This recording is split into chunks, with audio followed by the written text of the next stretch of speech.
Welcome to today's deep dive. We're looking at a stack of news from Sandy Pori's The Curated News, specifically the June 29th, 2026 dispatch. And the mission today is to figure out how these massive global shifts in climate and technology are, colliding right on your street corner. Yeah, it's really a perfect storm because our physical environments are cracking, city grids are buckling, and then our digital infrastructure is just, well, it's being completely rewired. Right, so let's start with that physical breaking point. Um, Business Standard is reporting that the European heat wave is shockingly severe right now. I mean, France alone just saw 1,000 excess deaths. Yeah, 1,000. Yeah. It makes you wonder if we're treating climate change like a slow leak when it's actually a burst pipe, especially when you look at MINT's data on India's monsoon. The 10-year rolling average has dropped to just 895 millimeters in 2025. Which is incredibly alarming because that monsoon is the agricultural lifeline. But what's fascinating is how cities are desperately trying to patch these macro shifts with, highly localized actions. Then what kind of actions? Well, take Bengaluru. The Deccan Herald reported the Bangalore Development Authority just entered the Guinness World Records.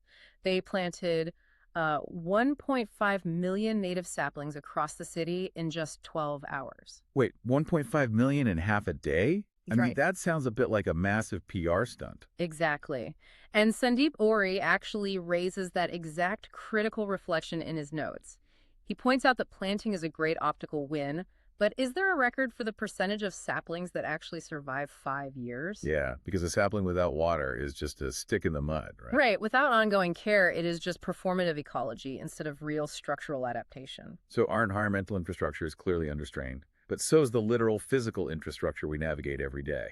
Like Business Standard noted that electric two-wheelers just crossed 10% market penetration in India. Oh, wow. Yeah, exactly 10 years after they launched. But dropping all this new technology onto old roads creates its own friction.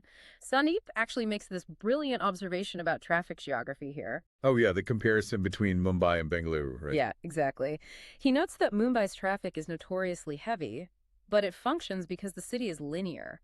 It basically flows like a river, generally north or south. Okay, so heavy but fairly predictable. Right. But Bengaluru is uniquely chaotic because of its radial geography. It's built like a wheel, so traffic operates like a funnel. Ah, so everyone is pushing towards the center. Exactly. You have everyone from the outer spokes, plus a massive influx of interstate vehicles, all being forced into the exact same crowded center hub. Man, so you're trapped in this physical funnel. But the dark irony here, at least according to the Deccan Herald, is that Bengaluru actually holds a tragic record for the highest number of road accidents, specifically on straight roads.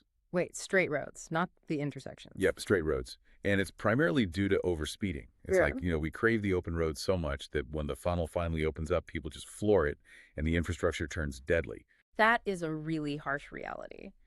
But, if we contrast that physical gridlock with our digital infrastructure, there's a completely different kind of open road being built right now. You mean the global tech race? Yeah, because the Economic Times reports that AI skills are basically the ultimate currency now.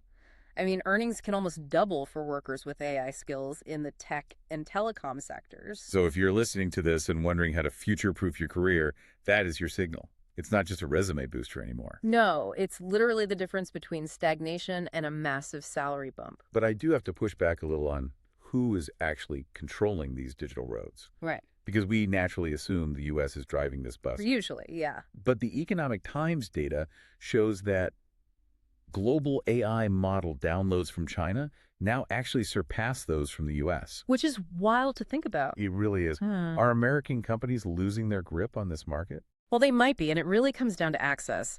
Giants like OpenAI and Anthropic have maintained strict pricing and availability barriers. So they basically built a luxury toll road. And the Chinese developers. They simply paved a free, or at least heavily subsidized, highway right next to it. And now all the global traffic is just driving over there instead. Exactly.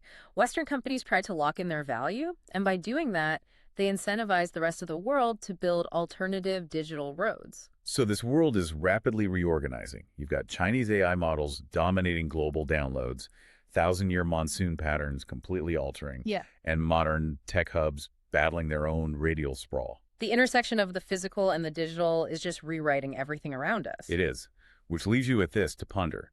If AI and global warming are rewriting the rules of our economy and environment simultaneously, will the cities of the future be defined by how much new technology they can invent, or simply by how well they can adapt their old geography to survive a flooded basement?